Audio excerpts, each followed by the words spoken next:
जय Hind and welcome to six lecture of science series in 30 days CAPF crash course. इस लेक्चर में हम टॉपिक कवर करेंगे heat, very important from the exam view point. You can expect at least 2 question from this lecture, stay very attentive. First topic is heat. देखिए, heat जो है एक form of energy है which flow from one body to other, और ये इसलिए होता है क्योंकि डिफरेंस इन टेम्परेचर होता है। सीजीएस यूनिट इसका कैलोरी है। It is amount of heat required to raise the temperature of 1 gram of pure water through 1 degree Celsius. Next point जो आपको हीट से याद रखना है कि it always flow from body at high temperature to body at low temperature. Thermometer एक device है जो मेजर करता है हीट को। Next is relation between temperatures on different scale, very important from the exam view point. देखिए, आपको 3 scale आपको याद रखना है: Celsius scale, Fahrenheit scale and kelvin scale. इसका रिलेशन आपको याद रखना है, that is C-0/100, F-32/180 and K-273/100। देखिए, एग्जाम में आपसे क्या आएगा कि सेल्सियस डिग्री का रीडिंग दे देगा और आपसे पूछेगा कि केल्विन स्केल के रीडिंग को बताओ। तो आप ये equation C/100 is equals to K-273/100 use करके इस रिलेशन को केल्विन स्केल की रीडिंग निकाल लेंगे। या फिर फ़ारेनहाइट की रीडिंग पूछ लेगा आपसे सेल्सियस दे करके, या केल्विन की रीडिंग पूछ लेगा, तो आप ये याद रखेंगे। नेक्स्ट आपको जो याद रखना है कि conversion of temperature difference on one scale to other. देखिए, एक 1 डिग्री सेल्सियस डिफरेंस जो है वो फ़ारेनहाइट पे 1 डिग्री सेल्सियस कितना डिफरेंस होगा, सिमिलरली वो केल्विन स्केल पे कितना डिफरेंस होगा। तो आप इसको याद रख लेंगे, आपसे ये फार्मूला से आपका क्वेश्चन बन जाएगा। नेक्स्ट पॉइंट आपको ध्यान रखना है कि केल्विन स्केल जो है उसमें डिग्री का यूज़ हम नहीं करते हैं। फ्रीजिंग पॉइंट मरकरी का -39 डिग्री सेल्सियस है। और अगर आपको इससे नीचे मेज़र करना है, इससे नीचे के टेम्परेचर को मेज़र करना है, तो उस केस में हम मरकरी थर्मोमीटर का यूज़ ना करके अल्कोहल थर्मोमीटर का यूज़ करते हैं।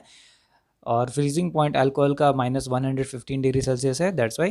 Next is radiation pyrometer. देखिए, रेडिएशन पैरोमीटर बस आप एग्जाम व्यू पॉइंट से इतना समझिए कि जो कलर ऑफ रेडिएशन जो एक बॉडी एमिट करता है, that is directly proportional to fourth power of the absolute temperature.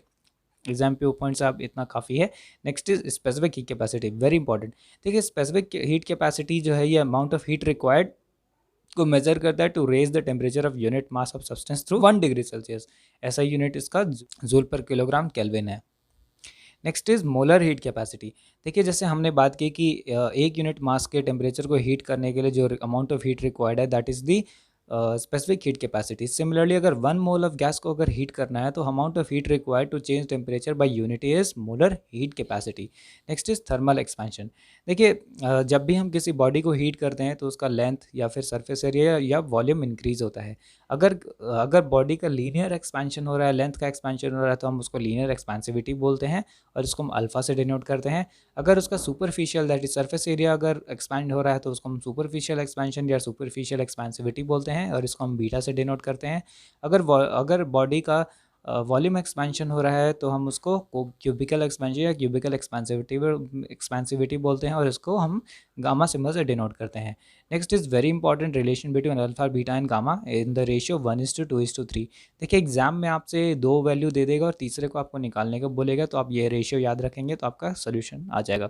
Is very important point. जितने भी लिक्विड होते हैं वो टेम्परेचर इंक्रीज करने पर एक्सपैंड होते हैं, but there is something unique with the water. 0 से 4 डिग्री सेल्सियस तक जब हम टेम्परेचर बढ़ाते हैं, तो वॉल्यूम वाटर का कम होता है। इसके बाद हम अगर टेम्परेचर को बढ़ाते हैं 4 डिग्री सेल्सियस से, तो फिर वॉल्यूम जो है वो स्टार्ट्स इंक्रीजिंग होता है। ये क्लियरली इंडिकेट करता है कि डेंसिटी ऑफ वाटर जो है it is maximum at 4 degree Celsius. देखिए, ये पॉइंट बहुत इंपॉर्टेंट है, कई बार यूपीएससी यहाँ से क्वेश्चन बनाता है और गेमिक भी करता है, तो आप इसको ध्यान रखेंगे। Next is conduction. देखिए, कंडक्शन में जो है हीट ट्रांसफर होता है from one place to another, लेकिन इसमें without bodily movement of the particle of the medium होता है। ये वेरी इंपॉर्टेंट पॉइंट है, transfer of heat without bodily movement, that is conduction. के एग्जाम्पल्स आप देख लेंगे, metals are in general good conductor of heat. Next is convection. देखिए, convection में heat transfer takes place by actual movement of the particles. एक point आप ध्यान रखेंगे कि लिक्विड और गैसेस में heat transfer takes place by convection and earth atmosphere is also heated by convection process. Next is radiation. Radiation is very important. See, यहाँ पे जो हीट ट्रांसफर हो रहा है, यहाँ पे it is taking place with the speed of light and without affecting the intervening medium. Next is Newton's law of cooling. Newton's law of cooling से आप बस इतना समझिए कि ये इंडिकेट कर रहा है rate of heat loss. Rate of heat loss और ये डायरेक्टली प्रोपोर्शनल होता है डिफरेंस इन टेम्परेचर। एग्जाम में डायरेक्ट स्टेटमेंट आएगा, बस आप इतना समझिए कि rate of heat loss and directly proportional to difference in temperature, that is the Newton's law of cooling. Next is Kirchhoff's law. Kirchhoff's law में आप उतने टेक्निकलिटी में मत जाइए, बस आप एक स्टेटमेंट याद रखिए कि bodies which are good absorbers are also good emitters, this is the Kirchhoff's law crux. Next is Stefan's law. देखिए स्टीफेंस लॉ बताता है कि radiant energy which is emitted by black body. देखिए ब्लैक बॉडी क्या होता है? Black bodies are those body which absorbs all the colours, that is the black body. और black body absorb करते हैं तो एमिट भी करते हैं। तो जो रेडिएंट एनर्जी एमिट करता है ब्लैक बॉडी, स्टीफेंस ने बताया था कि that is directly proportional to fourth power of the absolute temperature. इसीलिए यहाँ पे emission radiant energy E is equals to sigma T raise power 4। यहाँ पे सिग्मा जो है वो स्टीफन कांस्टेंट है। Next is fusion. देखिए फ्यूजन का मतलब है process by which solid state to liquid state में चेंज हो रहा है, दैट इज फ्यूजन। इसमें आप याद रखेंगे कि फ्यूजन जो है it takes place at fix temperature and that is called melting point. Next is freezing. Liquid state से सॉलिड स्टेट में डायरेक्ट कन्वर्ट होना is called freezing, and for freezing to takes place at a fixed temperature, that is called freezing point for a substance where melting point is equal to freezing point. Next point आपको ध्यान रखना है कि अगर कोई substance contract हो रहा है in the process of fusion, तो उसका मेल्टिंग पॉइंट डिक्रीज हो रहा है with increase in pressure. Similarly is the vice versa case. It means जब अगर कोई सब्सटेंस एक्सपैंड हो रहा है in the process of fusion, तो उसका मेल्टिंग पॉइंट इंक्रीज हो रहा है with the increase in pressure. Very important point, exam view point से आप इसको याद रखेंगे। नेक्स्ट इज अगर हम इम्प्योरिटी ऐड करते हैं किसी सब्सटेंस में, जैसे कि सॉल्ट एंड आइस, तो उसका मेल्टिंग पॉइंट जो है सब्सटेंस का डिक्रीज करता है। Next is vaporisation. वेपराइजेशन मतलब change in state from liquid to direct vapour, that is vaporisation. Vaporisation जो है वो दो प्रोसेस से होता है, first is evaporation and second is boiling. देखिए एक पॉइंट आप ध्यान रखेंगे कि एवापोरेशन जो है वो कूलिंग कॉज करता है, दैट्स वाई जो मिट्टी के घड़े होते हैं उसमें पानी जो है वो ठंडा रखता है। Next is boiling. The temperature at which boiling takes place it's called the boiling point. Next is condensation.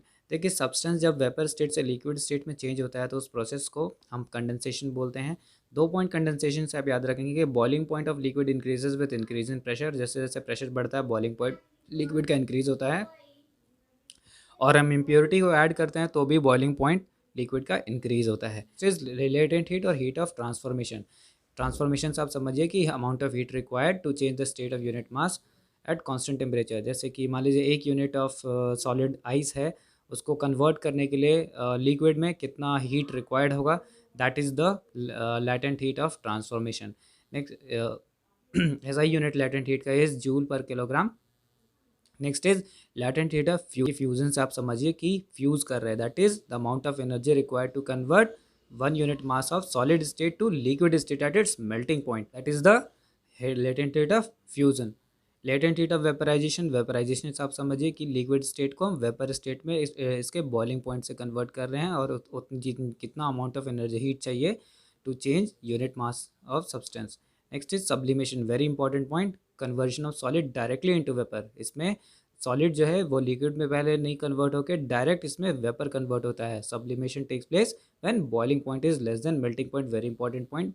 Sublimation का एग्जांपल आप देखेंगे कि कैम्फर और आइस इन वैक्यूम, आप इसको याद रखेंगे, एग्जाम में कई बार पूछे जा चुके हैं। नेक्स्ट इज होर frost. Reverse process of sublimation को हम होर फ्रोस्ट बोलते हैं। नेक्स्ट पॉइंट इज स्टीम जो है वो सीवियर बर्न करता है दैन द हॉट वाटर। ऐसा इसलिए है क्योंकि उसका internal energy is more than that of same water than that of water at the same temperature due to latent heat. Next is relative humidity. देखिए relative humidity हमने science में भी cover किया था। It is the amount of water vapour present in given volume of the atmosphere to the amount of water vapour required to saturate the same volume at same temperature. Relative humidity हम hygrometer से measure करते हैं। Relative humidity increase करता है temperature जैसे हम increase करते हैं। Air conditioning. देखिए फेवरेबल एटमॉस्फेयर ह्यूमन बीइंग का कुछ पॉइंट्स है, आप उसको देख लेंगे, पढ़ लेंगे। टेम्परेचर फेवरेबल 23 से 25, रिलेटिव ह्यूमिडिटी 60-65, इसको पढ़ लेंगे आप। Next is thermodynamics. देखिए first law of thermodynamics very important. ये थर्मोडायनेमिक्स का लॉ जो है ये बोलता है कि जब हम हीट एनर्जी किसी सिस्टम को देते हैं तो इससे दो काम होता है। पहला वो टेम्परेचर इंक्रीज करता है जिसके कारण internal energy of the system increase होता है, और दूसरा है the heat energy is used in doing work by the system. अब delta Q is equals to delta you plus delta डब्ल्यू। अब देखिए इसमें कई सारे प्रोसेस होते हैं, जैसे आइसोथर्मल प्रोसेस है, एडियाबैटिक प्रोसेस है। ये क्या होता है अभी आप समझेंगे। देखिए जब हम किसी सिस्टम को हीट दे रहे हैं और उसमें कुछ चेंजेस आ रहा है, लेकिन अगर सिस्टम में उसके पूरे टेम्परेचर में, पूरा जो सिस्टम का टेम्परेचर है वो remains constant through out the change that is happening with the system, जिसमें टेम्परेचर एकदम कांस्टेंट रहेगा पूरे प्रोसेस में, that process is isothermal process. First law of thermodynamics में अब हम समझ रहे हैं कि अगर हम सिस्टम को एनर्जी दे रहे हैं और उसमें सिस्टम में चेंजेस आ रहे हैं, बट सिस्टम का एनर्जी को पूरे प्रोसेस में थ्रू आउट कॉन्स्टेंट है, that is isothermal process. Next is adiabatic process. Adiabatic process में there is no exchange of heat energy between the system and the surrounding, then the process is said to be adiabatic process.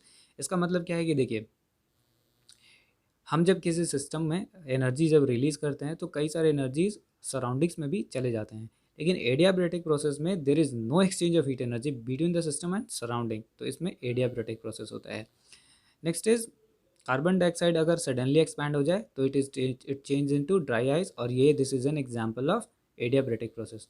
Next is second law of thermodynamics.